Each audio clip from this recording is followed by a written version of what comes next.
Bonjour et bienvenue dans ce sixième podcast de la Princeps Academiae.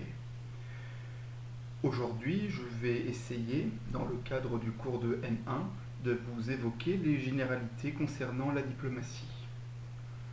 Pour ceux qui ont déjà beaucoup tâté des parties, que ce soit monde ou Afrique, et qui ont beaucoup joué sur la diplomatie, je doute que vous appreniez quelque chose de significatif dans ce podcast.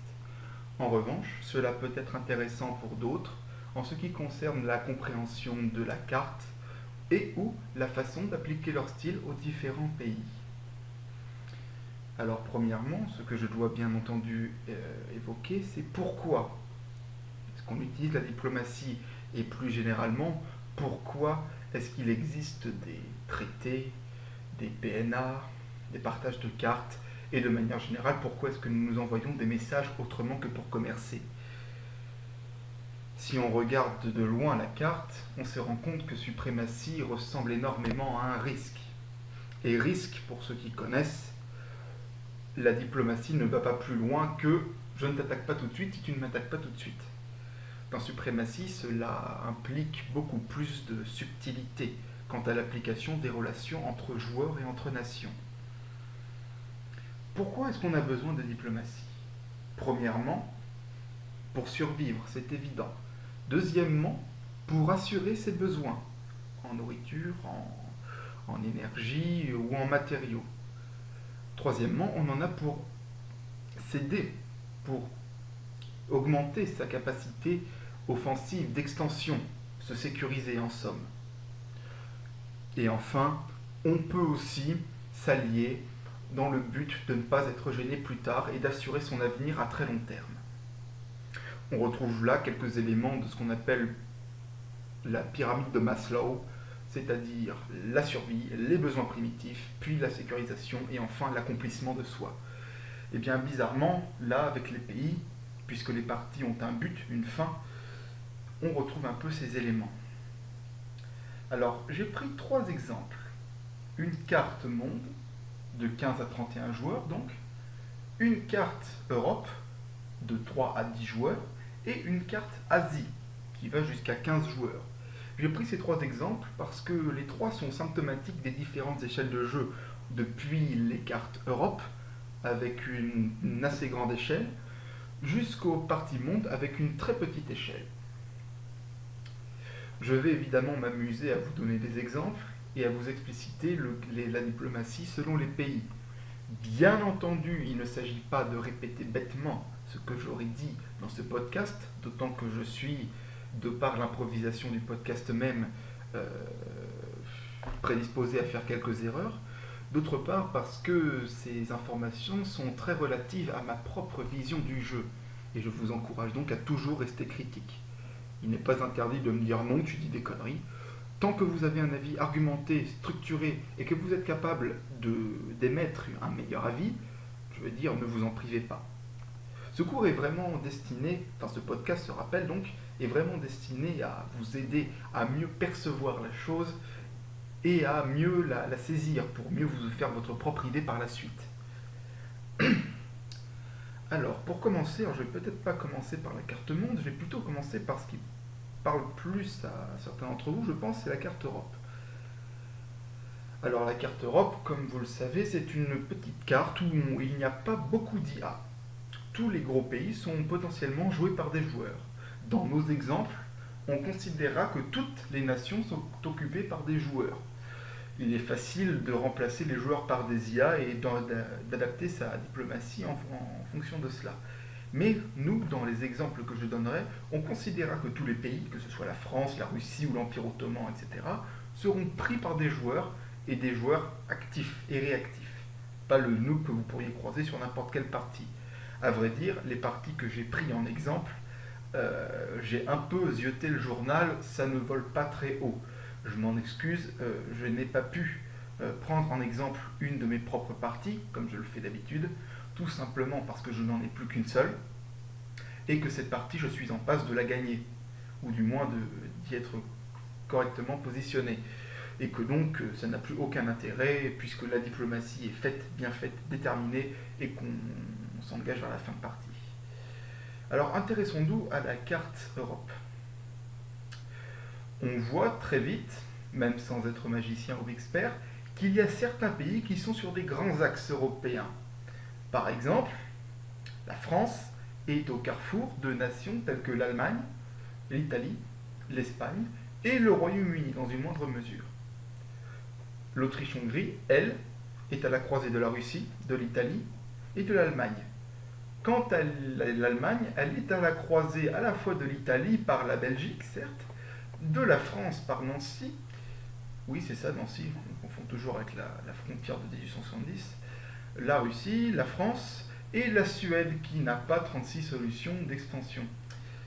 Parce qu'il faut bien vous dire une chose que vous constaterez vous-même, je pense, assez vite, c'est que la diplomatie est extrêmement relative. Bon, alors d'une part au niveau du joueur, mais ça, vous le verrez vous-même, mais également très relative à la géographie et aux capacités d'extension. Alors ça prend une forme très instinctive, c'est-à-dire que ça ne vous viendrait pas à l'idée de vous allier, enfin, ça ne vous viendrait pas à l'idée comme ça, de vous allier à un Américain si vous êtes le Russe, si votre motivation est purement géographique. Ça ne sert à rien. À la rigueur, vous allez faire un partage de cartes ou un droit de passage uniquement histoire d'établir de bonnes relations.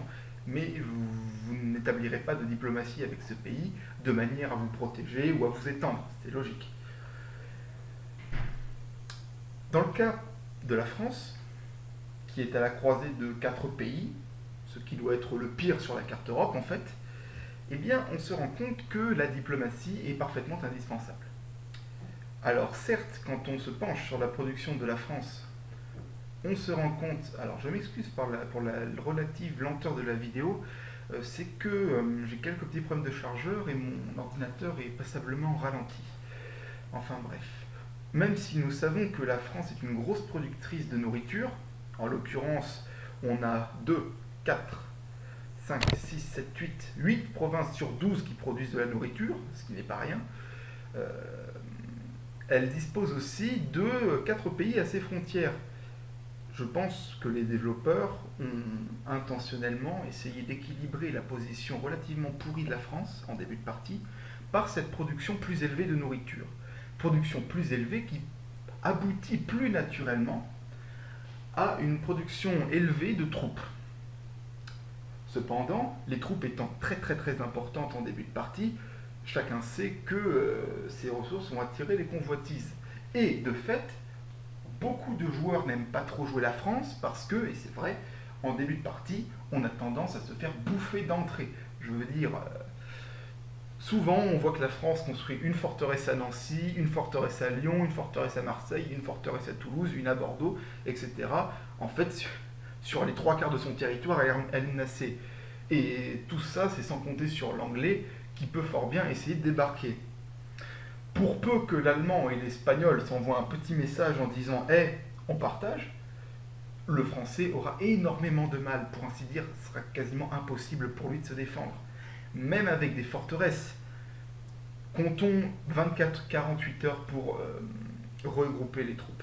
Même si le français a le temps de construire des forteresses niveau 2 sur l'ensemble de son territoire, le fait qu'il soit obligé, pour se défendre correctement, de diviser en deux son armée, fera que forcément, sur les 2 fronts, il sera soit vaincu, franchement, soit il gagnera de très peu.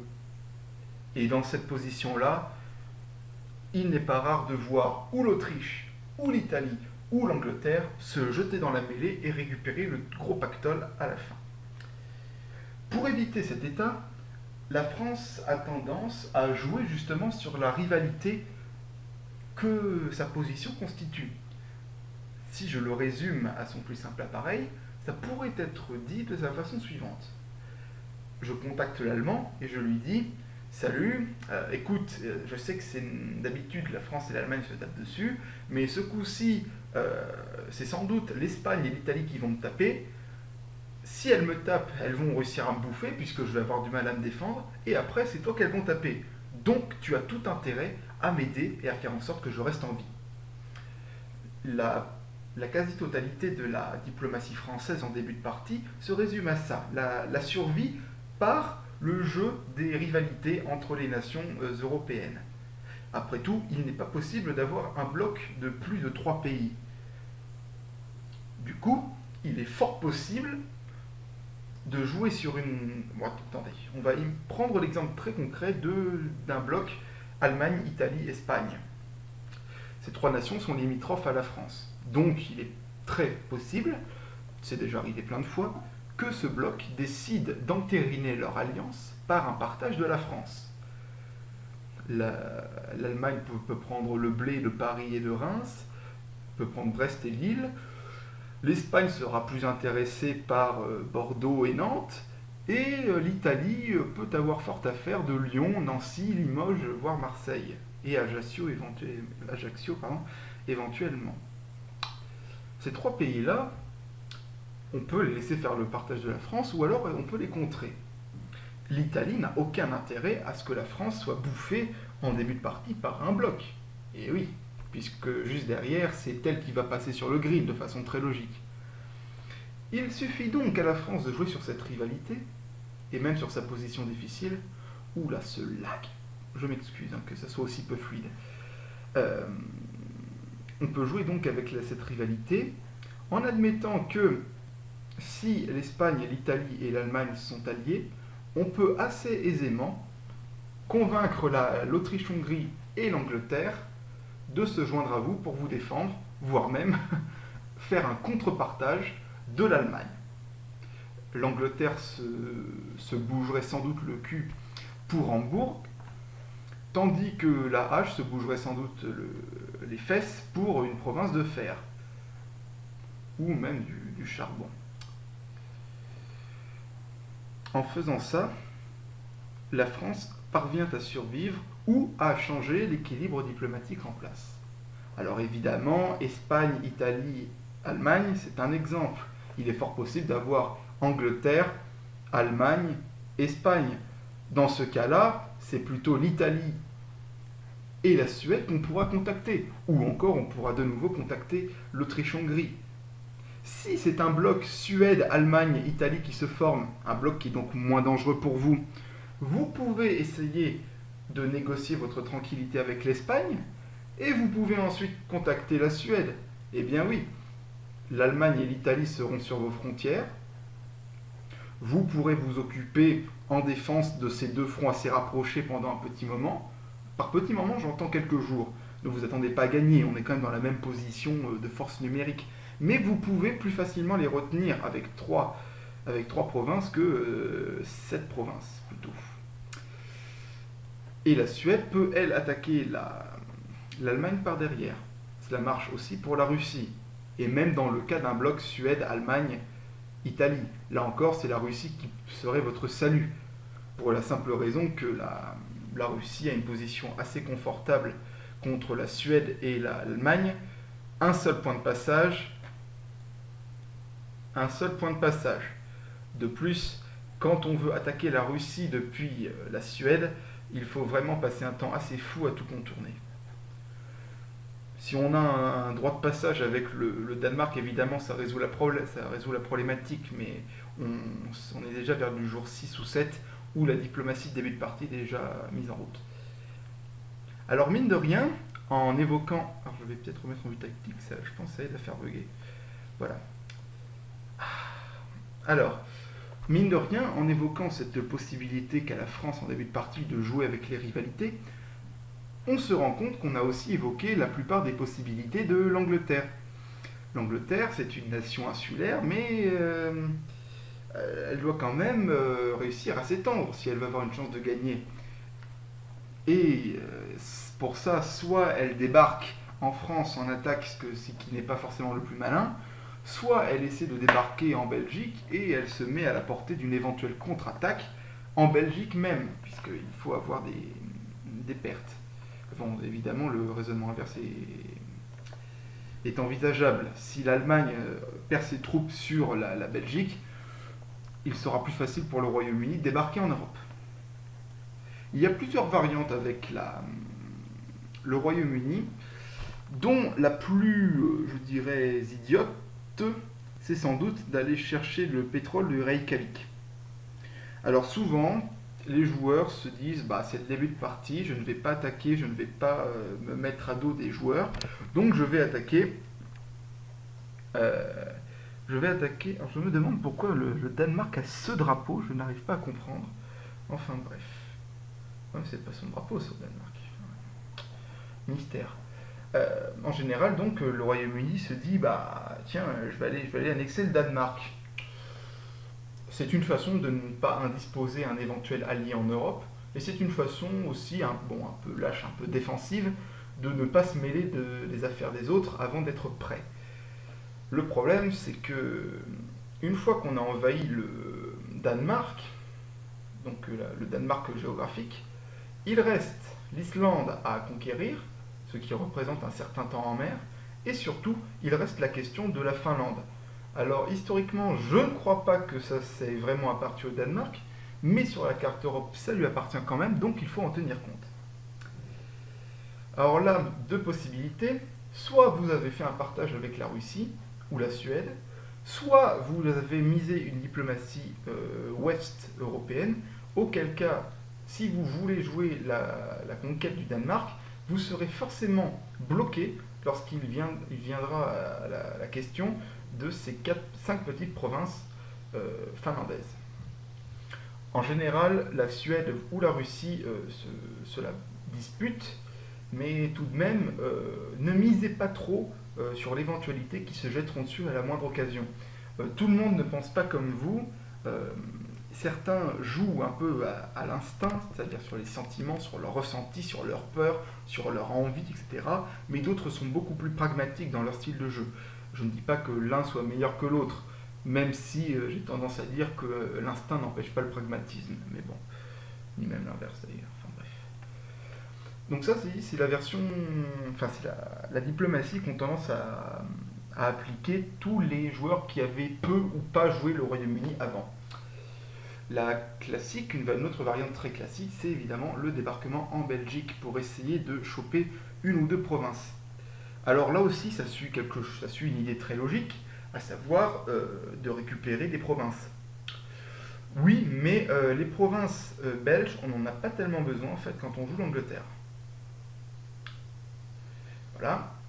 Alors, la Belgique dispose d'un peu de blé, d'un peu de poisson, d'un peu de gaz, d'un peu de charbon, enfin bref, on n'a pas vraiment besoin. À la rigueur, on s'accommoderait bien d'Anvers et de La Haye, mais est-ce que vraiment ça vaut le coup pour deux provinces de sacrifier 40 000 hommes avec la possibilité d'un conflit contre l'Allemagne ou la France?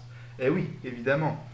À moins que vous ayez réussi à former un bloc Angleterre, Allemagne, France, ce qui est assez puissant, il faut bien l'admettre, surtout en milieu de partie, puisque l'Angleterre et l'Allemagne disposent d'importantes réserves de charbon.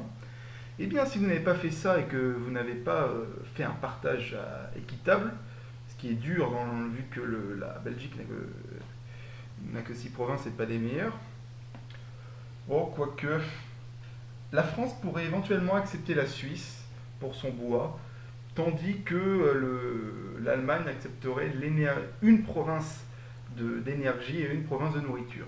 Mais là encore, ça ne résoudrait pas vos problèmes économiques. Une version plus audacieuse revient à attaquer la Suède. Alors ça peut paraître un peu débile au premier abord, puisqu'on est exactement dans le même cas que dans la France, c'est-à-dire le débarquement et le malus de mer. Mais il faut bien prendre en compte la particularité de la Suède d'avoir un vis-à-vis continental tout de même. Dire via Kandalaksha, elle a la Russie en vis-à-vis. Russie donc qu'elle est obligée de fortifier, au moins sur Tromsø et Lulé à partir du jour 6. Cette variante donc est la meilleure variante économique possible. Si on part du principe que vous arrivez à envahir la Suède, vous récupérez immédiatement Egersund, productrice de blé, Bergen, productrice de pétrole, ce qui est un souffle d'air frais pour le Royaume-Uni, et Trondheim, une double de poissons, qui vous permettrait de recruter plus d'infanterie à l'avenir. Par la suite, alors évidemment en carte Europe, c'est pas très évident de donner l'ensemble des diplomaties applicables parce que finalement les parties en Europe sont toujours assez linéaires. Ça dépend énormément du niveau du joueur, mais il y a des grands classiques de la partie en carte Europe. Il faut juste savoir qu'en général, l'alliance France-Allemagne, ça pète à peu près tout, mais que c'est difficile à faire tenir ou à nouer parce que la France dispose exactement des ressources dont l'Allemagne a besoin et l'Allemagne dispose exactement des ressources dont la France. Putain, je me répète. La France a besoin des ressources allemandes et l'Allemagne a besoin des ressources françaises. Lorsque vous arrivez à signer un partenariat, c'est tout bénef, mais si vous n'y arrivez pas, ce qui peut arriver pour X raisons, après tout, la France a des chats à fouetter en Espagne et l'Allemagne a des chats à fouetter en Russie, si vous y arrivez, vous ferez un des blocs les plus puissants potentiellement de la partie. Alors vous aurez remarqué un truc, c'est que j'ai beaucoup parlé de l'Europe de l'Ouest, mais qu'en est-il du Sud? Alors le Sud c'est un peu à part. Il y a le Maroc. Le Maroc, c'est son... Je m'avance pas, je mens pas. Putain, mais pourquoi ils ont tous les mêmes drapeaux, dis donc? Oh, je dois bugger quelque chose comme ça. La particularité du Maroc, c'est qu'elle est en bord de carte, donc impossible à contourner, qu'elle a beaucoup de son littoral, enfin qu'elle a beaucoup de ses provinces en littoral, pour ainsi dire la quasi-totalité. Il n'y a guère que trois provinces, pardon, Djelfa, Fès et Maroc qui soient en hinterland. Et c'est également le pays qui produit le plus de pétrole. Elle a 2 doubles de pétrole, ce qui revient à dire qu'elle a 4 provinces de pétrole dès le départ. Si vous comptez, ça fait 1, 2, putain, qu'est-ce que c'est lent, 3, 4, 6, 7, 8. Donc 4, 8, un tiers de la production mondiale de pétrole à elle seule. Et en plus, elle a que Rouen éventuellement apporté. Tiens, pourquoi est-ce qu'ils sont aussi... Comment ça se fait-il qu'il ait un moral aussi bas? Tiens, qu'est-ce que c'est que cette horreur?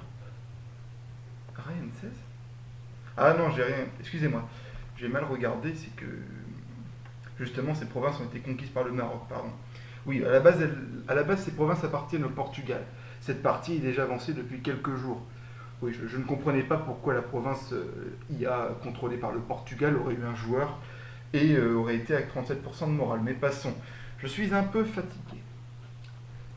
Je disais donc le Maroc est assez particulier, pour les raisons que j'ai évoquées avant, et du coup, il est souvent conseillé, par moi-même et par d'autres, comme un bon pays à jouer quand on est relativement nouveau sur Suprématie. Pourquoi est-ce qu'on dit ça, au-delà de l'aspect purement défensif? Eh bien, c'est parce que le Maroc est un partenaire commercial évident et inévitable pour la quasi-totalité des nations qui n'ont pas de pétrole, c'est-à-dire France, Espagne, Royaume-Uni, Empire ottoman, Autriche-Hongrie. Ces pays-là, elles auront naturellement tendance à s'adresser aux seuls pays qui ne soient pas dans leur proximité directe et qui soient un joueur actif, c'est-à-dire le Maroc. Pour un nouveau joueur, c'est très pratique puisque la diplomatie, on n'a pas besoin de la faire, elle vient à nous.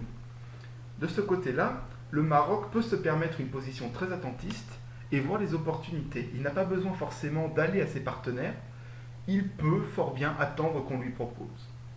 Cela dit, même si le Maroc peut se permettre d'attendre, il peut fort bien s'allier avec l'Espagne plutôt que d'essayer de l'attaquer à tout prix au début. Après tout, la situation géographique s'y prête. Le Maroc dispose énormément de pétrole, il sera donc très naturellement un gros mécanisé en milieu de partie. L'Espagne dispose de beaucoup de blé, elle fera donc pas mal d'infanterie. Vous pouvez faire un partage relativement équitable, 3-3 si l'Espagnol veut bien, en nourriture par exemple, du Portugal en échange d'une mise en commun du pétrole. Avec une telle alliance, vous n'auriez qu'une seule menace continentale, la France, et nous avons déjà évoqué la France plus tôt. C'est pas forcément la menace la plus directe qu'on puisse imaginer, vu qu'il est facile de lancer un des 3 autres pays limitrophes sur elle. Et il reste pas trop loin l'Italie, qui elle pourrait poser problème, mais là aussi on peut, là encore, faire jouer les rivalités. Souvent, et surtout sur carte Europe, on joue sur les rivalités et la formation de blocs. 3 versus 3 versus 3 versus 3. D'ailleurs, c'est pour ça, si vous êtes étudiant, que vous avez remarqué qu'on vous met souvent par groupe de 3 contre 3 contre 3, en vous autorisant la diplomatie entre blocs. C'est parce que, il n'y a rien dû au hasard, c'est parce que justement, dans les parties solo, il y a toujours, ou presque toujours, des blocs qui se forment très instinctivement et dès le début, selon les intérêts et les différentes statistiques du joueur. Vu que les points évoluent beaucoup vite, vu que les points évoluent très vite en carte Europe, faut vraiment que j'arrête.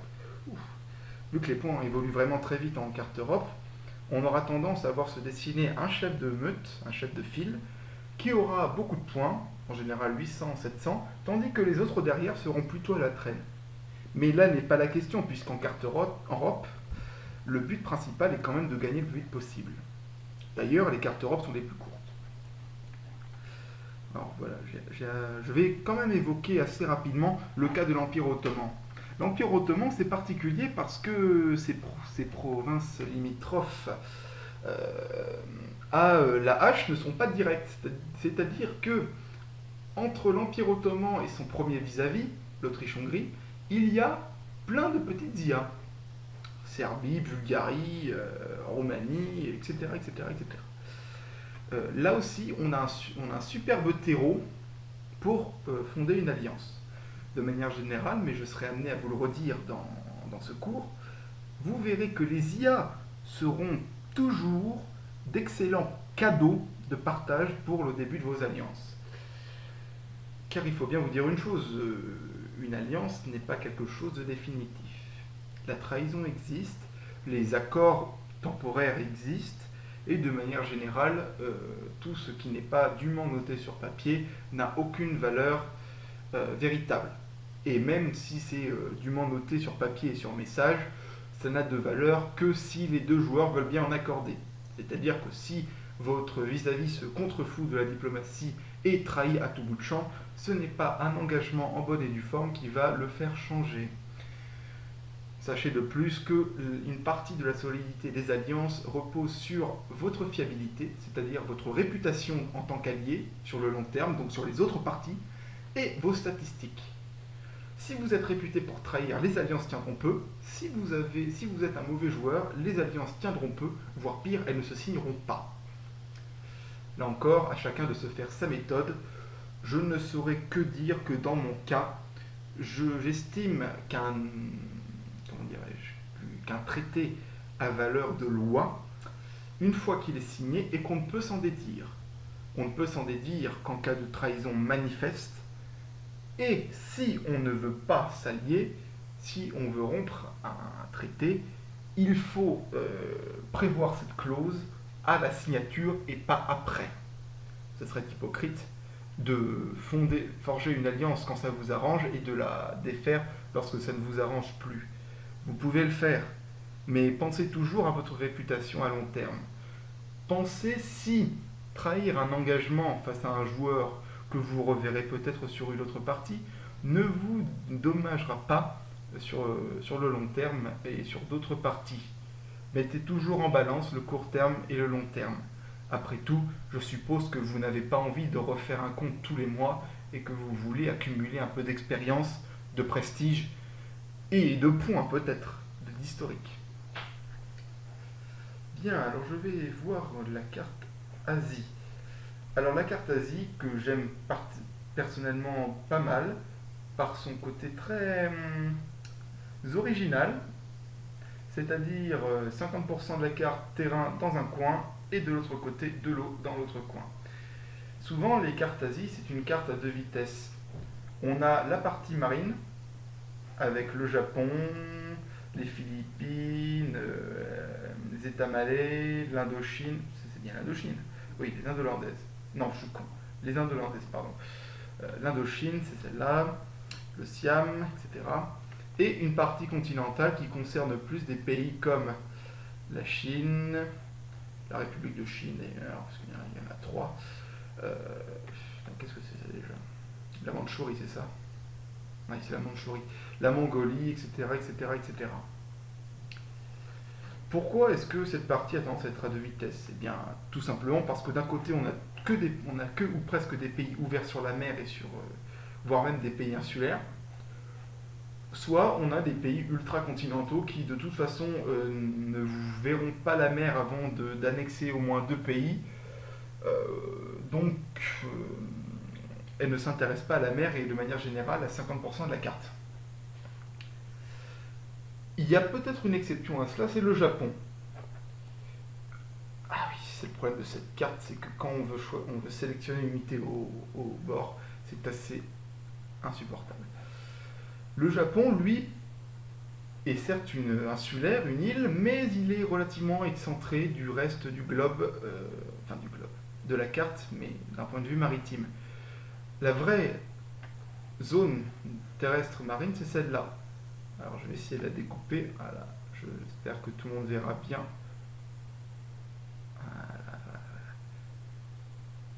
Sachant que le Siam est une petite exception, hein, tout de même. Voilà. Globalement, la zone marine, c'est cela. Ça représente un gros paquet de la carte. Et à l'intérieur, il y a plusieurs pays qui le bordent et plusieurs pays qui le composent. Si vous avez déjà joué des cartes Asie, vous avez vu que souvent, ce sont dans ces zones, donc celle que j'ai entourée et l'autre qui est en dehors, que se forgent les alliances et les chefs de file. Voilà. Un pays très agréable à jouer, ce sont les Indes hollandaises.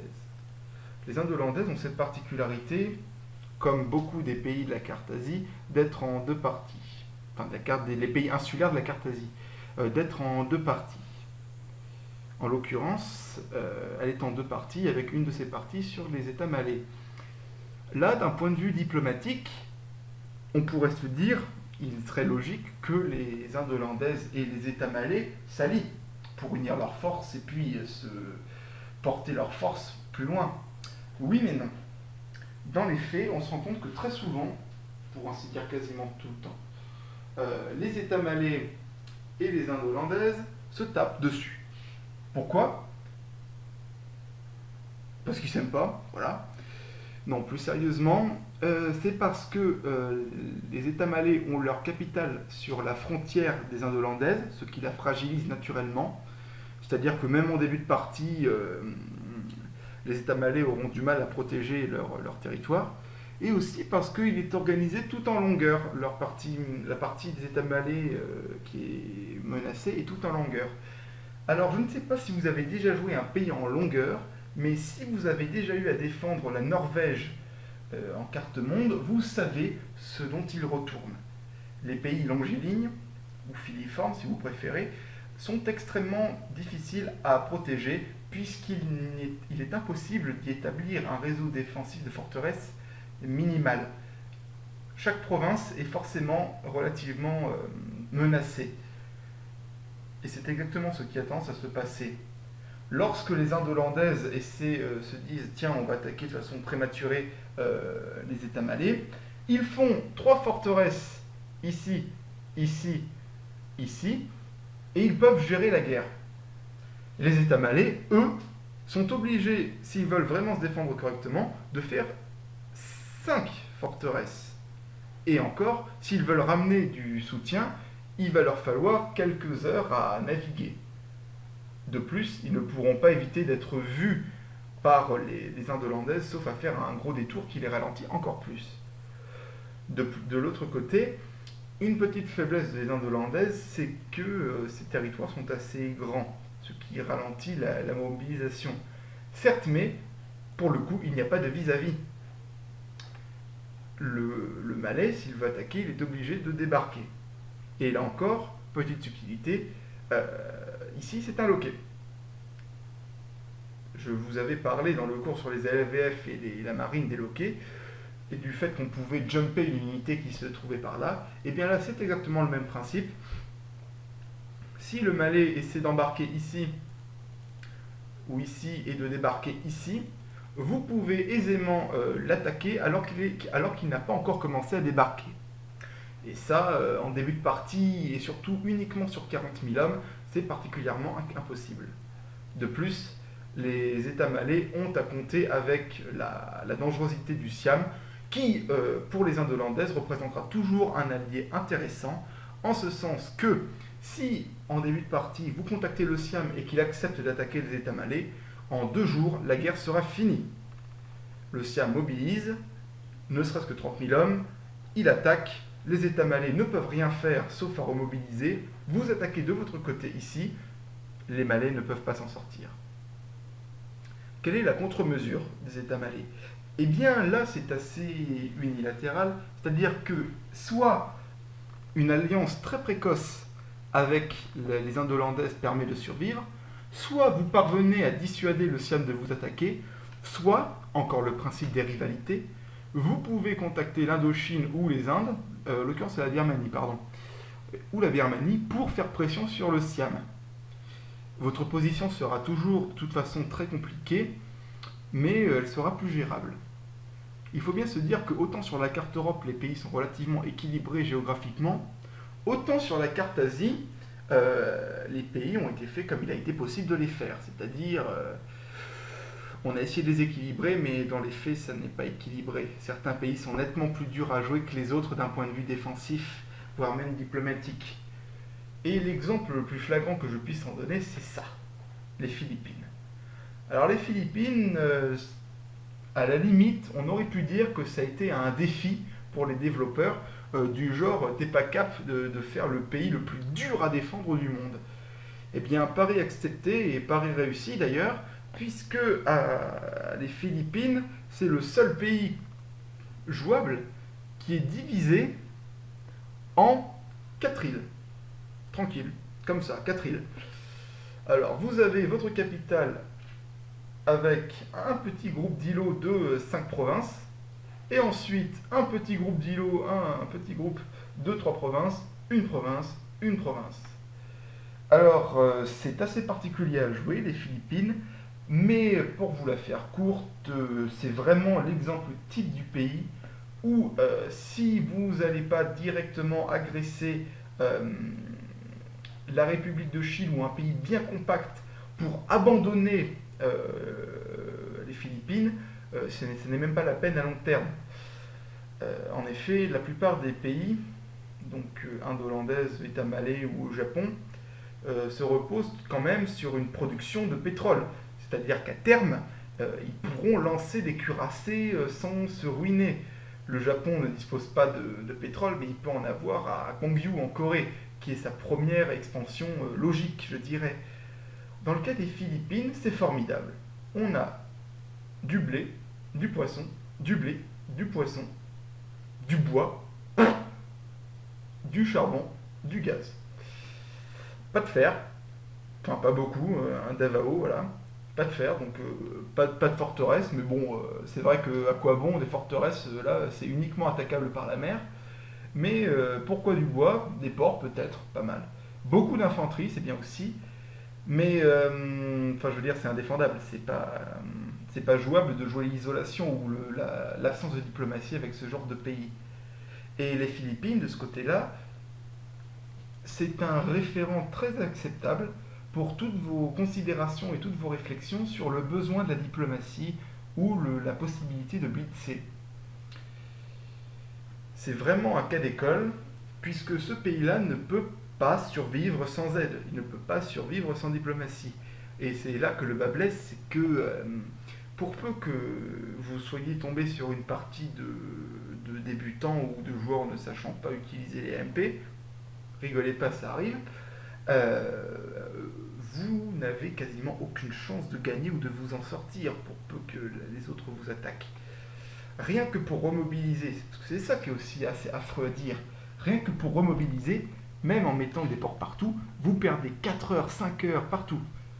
Et alors, quant à la production industrielle d'ALVF pour protéger vos côtes, là aussi c'est assez comique.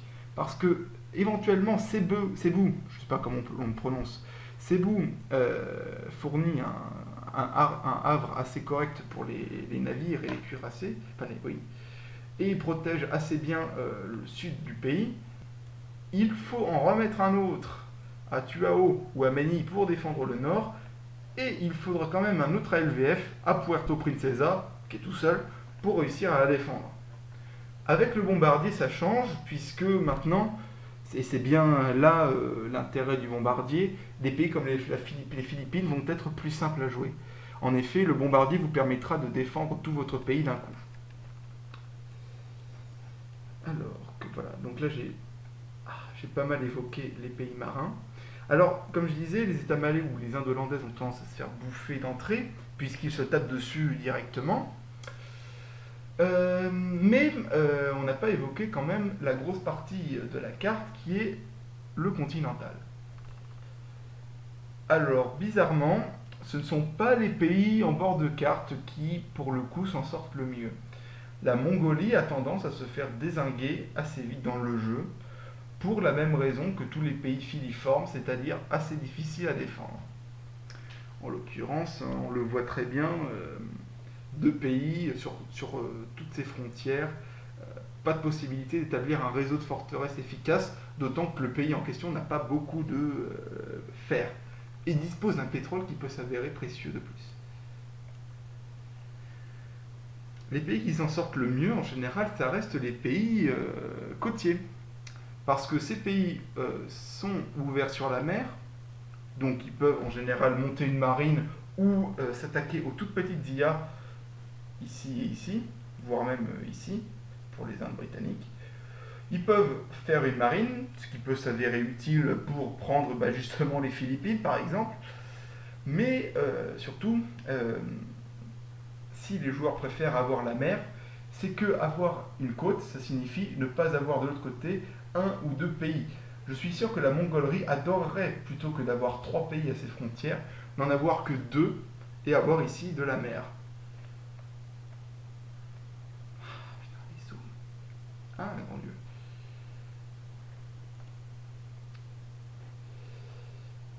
Les pays continentaux, de cette manière, mais ça on le retrouve beaucoup dans les cartes Afrique que je ne montrerai pas parce que c'est exactement le même principe que la carte Asie, souffrent souvent de la trahison.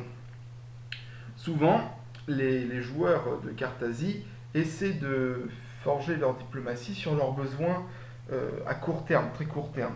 C'est-à-dire que le joueur indien va se dire mince, il faut que je m'allie minimum avec 2 ou 3 pays pour réussir à bouffer les Indes qui sont à mon nord-ouest. Alors, c'est normal, c'est très logique, puisque après tout, nous ne sommes pas des dieux, nous sommes tous incapables de vaincre 3 pays en même temps s'ils nous foncent dessus alors que nous n'avons que de l'infanterie. J'accepte par ce raisonnement évidemment tout ce qui est noob qui te charge dessus en marche forcée. Évidemment, on n'en est pas là. Ce qui est intéressant là dans cette carte Asie, ce qui est intéressant à réfléchir, c'est comment est-ce que les alliances peuvent se forger, toujours en gardant à l'esprit que les pays côtiers disposent d'un petit avantage diplomatique. Pas forcément le Siam, qui est un peu plus particulier, qui est un peu plus difficile, puisque lui, il est lui aussi très en longueur. D'ailleurs, sur cette partie, c'est assez visible.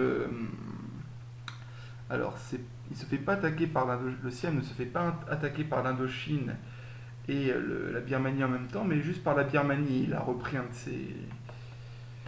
ses territoires, deux de ses territoires. Mais on se rend bien compte du phénomène tactique qui est apparu. Comment s'appelle-t-il? Morgat a attaqué par Sangkla, Bangkok, puis est remonté en pétant la capitale. Ensuite, Nanupen a refermé sa ligne et a repris les provinces. Cependant, le mal était fait. Il a perdu la capitale et les troupes adverses sont là, c'est-à-dire qu'elles vont revenir très facilement. Alors, en plus, ce joueur-là est assez idiot puisqu'il n'a fait aucune forteresse, pas même sur sa capitale. Et il me permet d'enchaîner sur un phénomène formidable, c'est que en carte Asie, si vous ne faites pas de diplomatie, vous êtes mort. Il est impossible de blitzer sur une carte Afrique, tout simplement parce que vous avez trop de frontières à protéger, et si vous en dégarnissez une seule sans avoir l'assurance ou même l'instinct la prémonition de ne pas être attaqué, vous ne pouvez pas vous étendre, vous avancer. En fait, mis à part les pays côtiers qui peuvent plus se le permettre, les pays d'Asie du centre ont tendance à développer leur bloc avant de se mettre à s'étendre. On pourrait dire que ce n'est pas réglé pour les autres joueurs, certes, mais ça reste quand même le seul moyen de vraiment assurer ses arrières. Ça n'empêche pas évidemment les trahisons, mais il n'y a pas de moyen plus efficace pour, comment dirais-je, éviter d'être annexé sans avoir pu montrer votre jeu. En effet, vous ne perdez pas forcément parce que vous êtes mauvais. Vous perdez par une série de circonstances ajoutées à votre niveau et à votre instinct qui font que vous avez été performant. Il est très possible de ne pas avoir de chance. Lorsque deux joueurs se décident à se mettre sur vous et que vous ne parvenez pas d'une manière ou d'une autre à les convaincre d'arrêter ou de convaincre d'autres gens de vous aider, eh bien, il y a aussi cette série de circonstances et de coïncidences qui font que finalement, vous ne pouviez pas l'éviter, mais quand bien même vous avez essayé et que vous auriez peut-être pu avec un meilleur niveau. Ça, c'est vraiment très relatif. Alors, voyons voir. Que pourrais-je ajouter sur la carte Asie ? Je pense que c'est tout. De toute façon, je vais revenir sur chaque map quand je vous expliquerai un peu plus en détail la façon d'utiliser la diplomatie. Alors, non, carte monde, voilà. La carte monde, c'est plus particulier. Putain, un jour, il faudra que je compte le nombre de particuliers, de cependant, de en revanche et de mots comme ça que j'utilise souvent, voir combien j'en utilise vraiment par vidéo. Ça doit être assez énorme. Je disais donc que la carte monde, c'est assez spécial parce que il y a 31 joueurs et que l'échelle de la map n'est plus du tout la même. On a plus de mers, plus de continents, plus de pays, beaucoup plus d'IA. C'est d'ailleurs pour ça que ceux qui ont joué avec moi se rendent compte que finalement je fais soit des cartes Afrique, soit des cartes monde, parce que les autres cartes ont tendance à m'ennuyer par leur manque de joueurs, par leur manque de dynamisme, de contact, et par leur manque de scénario alternatif. En carte monde, finalement, tout le monde a plus ou moins sa chance. A plus ou moins sa chance au départ sans diplomatie, je dirais. Des pays sont moins avantagés. Je prends l'exemple de la Lituanie qui ne dispose d'aucun fer. Je prends l'exemple encore une fois de la France qui souffre des mêmes problèmes que sur la carte Europe. Mais je prends aussi l'exemple de Libye, de l'Empire ottoman ou de la Grèce et du Caucase dans une moindre mesure. La diplomatie en Europe a tendance à s'organiser autour de grands pôles, France-Allemagne, France-Angleterre, assez similaires finalement à ce qu'on voit en carte Europe. Parce que ces pays d'Europe de l'Ouest, ce sont les seuls pays qui ne varient pas de l'Europe à la carte monde. Alors évidemment, on n'a pas les mêmes provinces, pas les mêmes ressources, mais globalement, elles s'organisent à peu près pareil. Et en termes de ratio de distance et de remobilisation, c'est à peu près la même chose. En fait, ils ont bien fait avec la France un nœud, il n'y a pas de nœud qui permet de directement passer à Nancy, à cause du découpage de Paris, ça permet d'éviter une remobilisation trop rapide. On est obligé de passer par un autre nœud, le nœud de Lyon. Ça force la France à quand même faire de la diplomatie sur une carte monde. De manière générale, la France est un pays qui est à réserver à des joueurs qui aiment le roleplay et qui aiment envoyer des messages. C'est un peu pareil pour le Royaume-Uni, c'est un peu moins vrai pour l'Allemagne, c'est un peu moins vrai pour l'Espagne. Quant à l'Italie, alors là, l'Italie, j'ai déjà réussi à la jouer sans faire aucune diplomatie, simplement en signant un partage de cartes, je dirais, de circonstances avec l'Autriche-Hongrie, et puis en jouant le jeu opportuniste. Ça avait très bien marché. Ça ne marcherait sans doute pas face à des adversaires un peu plus réactifs, mais l'Italie n'est pas le moins bien logé en termes de jeu solo. En revanche, à l'Est, on voit l'apparition de nouveaux challengers. Alors la Roumanie, la Grèce, l'Ukraine, la Lituanie, etc. Bref, tous les pays d'Europe de l'Est. Alors là, je vais réévoquer le style de jeu par sphère d'influence. Même si on ne joue pas impérialiste, ce que je peux comprendre, c'est pas le truc de tout le monde, voire même certains n'en tirent aucun plaisir, malgré ça, les sphères d'influence restent valables.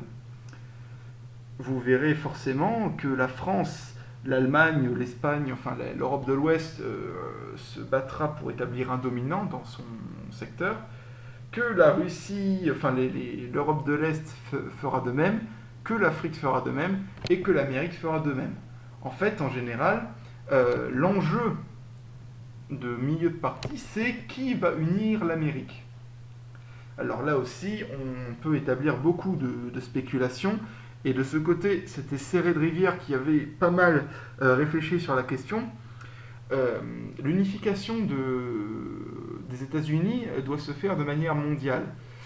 C'est-à-dire que si vous parvenez à unir les Amériques, c'est très bien, mais en Europe, il y aura forcément un dominant européen et un dominant africain, et vous aurez à terme beaucoup de difficultés, puisque l'Amérique est économiquement et industriellement inférieure à l'Europe et à l'Afrique. Souvent, ça aboutit à ce que l'Amérique soit la dernière, certes, à tomber, donc elle jouit d'une place plus ou moins titrée de numéro 2, mais elle a énormément de mal à se faire numéro 1, pour la raison que j'ai évoquée précédemment. Elle tombe vite derrière en économie, ce qui implique évidemment l'espionnage à fond, la surenchère au cuirassé, le ratio un peu moindre, etc., etc., etc. La diplomatie américaine, parlons-en, elle est assez basique finalement. Par exemple, les États-Unis du Sud font partie de mon top 3 des pays les plus chiants à jouer. Certains aiment beaucoup, parce que c'est vraiment un pays sans trop de prise de tête. Personnellement, je n'aime pas trop. Pourquoi ? Eh bien, quand on regarde la carte, il n'y a qu'une seule possibilité d'extension continentale. Je veux dire, il n'y a pas de suspense. Quand on joue les Amériques, on sait que soit on va s'allier avec les États-Unis centraux, soit on va leur tomber dessus. Il n'y a pas le choix en fait. Tiens, amusant. Ce joueur-là ne sait pas gérer ses provinces. 60%, comment a-t-il fait ? Oh, il a peut-être été GM. Non, 61%. 74%. Oh. Oui, ce joueur-là a du mal à gérer l'économie. Si vous avez encore du mal à gérer l'économie, je vous renvoie à mon podcast numéro 2. Donc disais-je, on sait quand on joue les États-Unis du Sud qu'on va tomber forcément sur les États-Unis centraux. Ou alors qu'on va s'allier aux États-Unis centraux pour attaquer les USA du Nord. C'est le seul truc que je reproche aux jeux américains, c'est que sur le sol américain même, c'est d'un linéaire absolument fatigant, blasant, banal, c'est affreux. Mais ce qu'avait dit Serre, et ce pourquoi je l'évoquerai maintenant, c'est que si on veut jouer malin l'Amérique, il faut poser un pied en Europe le plus vite possible. Comment poser un pied en Europe le plus vite possible ? En faisant de la diplomatie. Alors je ne vais pas vous développer le principe de la concession coloniale, puisque très peu le font, mais on va reparler un peu des intérêts composés. Beaucoup de pays ont intérêt à signer une alliance ou un partenariat économique avec un pays loin, simplement parce que ce pays loin n'a pas de problème, n'a pas de rivalité directe avec vous.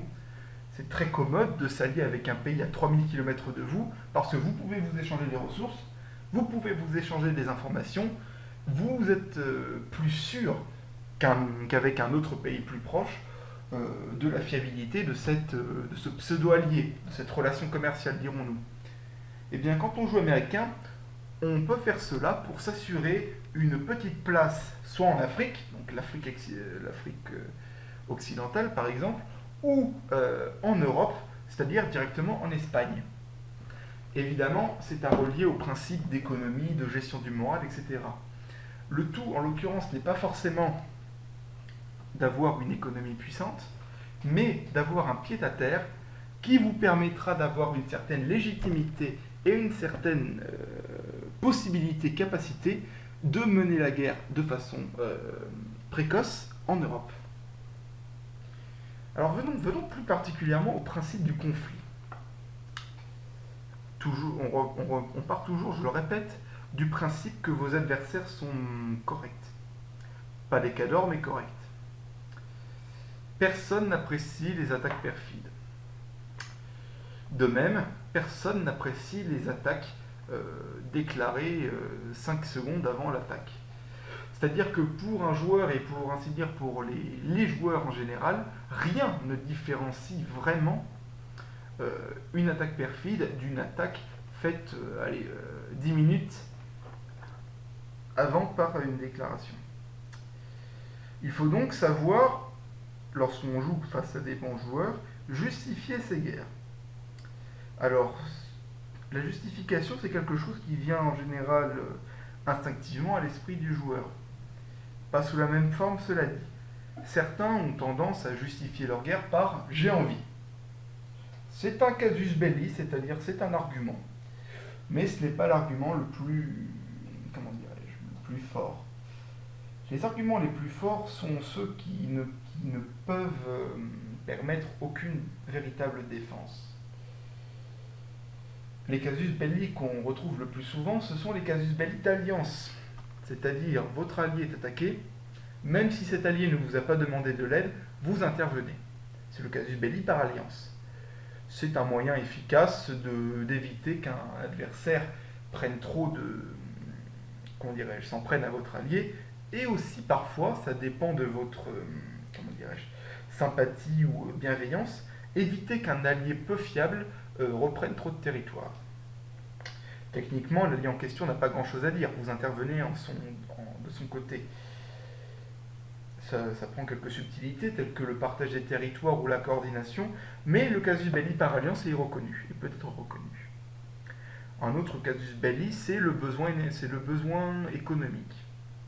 Alors là, c'est un casus belli un peu limite, mais c'est un casus belli que vous pouvez assez facilement justifier en roleplay, puisque c'est facilement vérifiable pour les autres joueurs.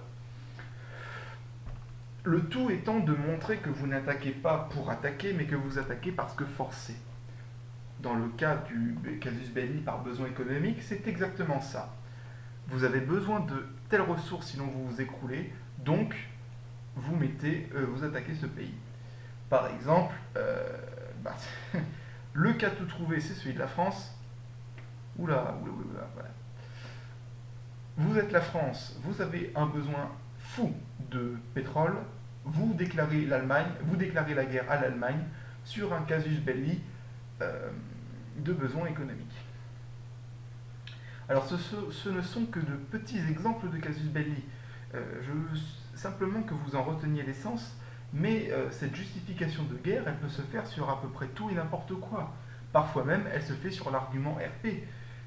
Lorsque quelqu'un vous insulte en RP, ce qu'on appelle un outrage, cela vous constitue un casus belli techniquement.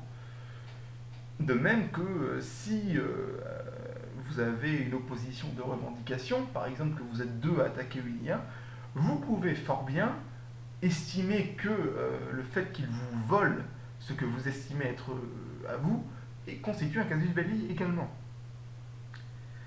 Les occasions et les arguments de déclarer la guerre ne manquent pas. Cependant, tâchez toujours à établir un protocole diplomatique qui peut être suivi par les autres joueurs, qui peut être compréhensible et qui soit suffisamment clair et détaillé pour que les autres joueurs ne croient pas, à tort ou à raison, cela dépend de votre envie, de votre style de jeu, ne croient pas donc que vous avez, essayé de noyer le poisson de vos véritables intentions pour l'attaquer. Il faut broder ça de la façon la plus légale possible. Légal, la loi c'est ce qu'on en fait, la loi, on l'imagine, on l'invente au fur et à mesure du RP. En général, ça prend des aspects de bon sens, ou de légitime défense même. Oui, la légitime défense est un casus belli. En général, c'est le casus belli qu'on n'invoque pas tellement il est évident. C'est-à-dire que comme casus belli, c'est machin m'attaque, bah je lui déclare la guerre parce qu'il m'attaque. C'est ça, c'est le casus belli par légitime défense. Que pourrais-je ajouter?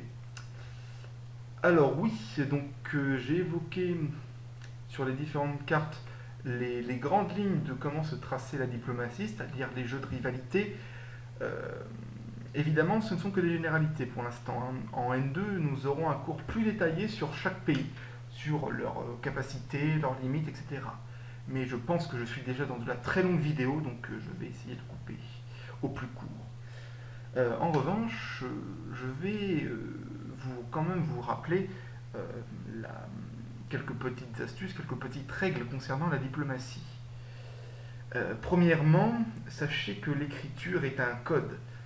De la même façon que vous n'entrez pas avec une casquette avec marqué dessus New York dans un rallye du 16e, vous n'entrez pas avec un costard et une Rolex dans une cité de banlieue.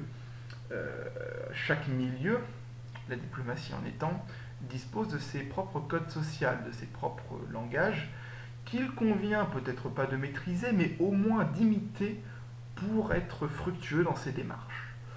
Le premier code, c'est l'orthographe. Alors je sais bien que tous ne sont pas des foudres d'orthographe, je le sais, je le sais, je le sais. Cependant, quitte à utiliser un traducteur si vous n'êtes pas français, ou quitte à utiliser un correcteur si vous êtes français mais que votre orthographe est déficiente, euh, faites vraiment attention à la façon dont vous tournez vos phrases. Mine de rien, votre écriture, elle laisse une impression à votre interlocuteur. C'est-à-dire que si vous avez une orthographe exécrable, on aura immédiatement un mal fou à vous imaginer comme étant un très bon joueur, voire même un joueur très fiable. Euh, alors oui, vous me direz que les gens qui écrivent très bien et qui trahissent, ça existe aussi. C'est vrai, mais nous parlons de code social et d'impression. Je ne vais pas vous citer la programmation neurolinguistique, vu que c'est hautement théorique, mais on a tendance à dire que l'impression qu'on laisse à une autre personne, c'est à 10% le langage employé, à 40% le ton avec lequel on l'emploie, et à 50% le langage corporel, c'est-à-dire les mouvements par lesquels on accompagne son discours. Dans le cadre d'une lettre, d'une missive diplomatique, le langage corporel est absent. Le ton est absent aussi. Seul votre langage importe. Et la façon de le dire, évidemment, ce qui peut se rapporter au ton d'une certaine manière. Mais si vous prenez bien en considération ça, vous comprendrez pourquoi il n'est pas possible de parler dans une missive diplomatique comme vous parleriez tous les jours à votre pote, à votre chien, je ne sais pas. Il vous faut vraiment prendre garde et peser le poids de vos mots. C'est un autre code de la diplomatie et de manière générale de tous les joueurs un peu intelligents qui s'amusent à analyser toutes les informations à leur disposition. Vos mots ont un réel impact. Vos mots ont un sens bien précis et vos mots ont une utilité bien précise. Ne dites rien que vous ne voudriez pas dire et n'en dites pas plus que vous ne devriez surtout. Il y a le vouloir et il y a le pouvoir. En l'occurrence, vous devez ne pas trop dire. Contentez-vous, sauf si vous devez convaincre, auquel cas il faudra être un peu plus exhaustif, mais contentez-vous du strict minimum, surtout lorsque vous ne connaissez pas. Ensuite, vous pourrez accorder votre style d'écriture et de diplomatie à votre interlocuteur. Mais, et là je me prendrai moi-même comme exemple, il ne faut pas faire comme moi, à essayer d'utiliser un langage très soutenu face à des joueurs comme WooMaster. Je veux dire, même si je le fais, faites ce que je dis, pas ce que je fais en l'occurrence. Ça n'est vraiment pas efficace. Le poids des mots, donc, disais-je. Enfin, un autre code, c'est de ne pas considérer, ce que font beaucoup de jeunes joueurs, qu'un partage de cartes égale une alliance, et qu'un droit de passage égale un PNA. Non, non, non, non, non. Ce sont deux choses extrêmement distinctes. L'alliance, c'est l'engagement réciproque que vous vous soutiendrez en cas d'attaque. Ou que vous soutiendrez, oui, en cas d'attaque ou défense, ça va de soi. Le PNA, c'est l'engagement réciproque selon lequel vous ne vous attaquerez pas. Simplement. Le partage de cartes, c'est simplement l'engagement réciproque de montrer ce que nous voyons. Vous pouvez très bien avoir un partage de cartes avec un pays neutre dans le simple but de vous sécuriser tous les deux et de ne... comment dirais-je, et de faire en sorte que la confiance règne entre vous, puisqu'il sera impossible de mobiliser à vos frontières communes. Le droit de passage, lui, n'a aucune valeur autre que celle de dire « j'autorise à tes troupes à passer sur mon territoire ». Beaucoup de joueurs ont tendance à crier au scandale lorsqu'on les attaque alors qu'il y avait un droit de passage. Ne soyez jamais dans ce cas. Soyez toujours clair dans les termes de vos traités. Et si vous ne dites rien, il faut quand même qu'ils soient conscients que rien ne les engage et que rien ne vous engage. De cette façon, certes, vous ne pourrez pas chougner si vous vous faites avoir, mais eux ne pourront pas chougner s'ils se font avoir. Bien, je pense avoir vu avec vous tout ce qui peut faire la diplomatie en des termes très vagues. Je m'excuse pour la relative mauvaise qualité de la vidéo et du podcast. J'ai vraiment essayé de faire ça à l'arrache entre deux cours et deux projets. Je suis passablement fatigué. Je m'excuse par avance s'il y a des erreurs ou des approximations. Je pense sincèrement que ce sera un des podcasts que je referai intégralement lorsque j'aurai le temps et que je serai plus en forme. Je vous remercie d'ici là pour votre attention. Bien entendu, j'attends avec plaisir vos commentaires et vos remarques, les erreurs que vous auriez remarquées éventuellement, ce podcast n'échappant pas à la règle des une erreur majeure, une erreur mineure. Enfin, en l'occurrence, c'est plus deux erreurs mineures en fait, puisque je ne peux pas inclure d'erreurs majeures dans un cours aussi abstrait. Enfin, aussi abstrait, à la croisée des chemins entre technique et abstrait. Je vous souhaite une bonne journée et j'espère que vous passerez une bonne fin de promotion N1 j'entends, au sein de l'académie.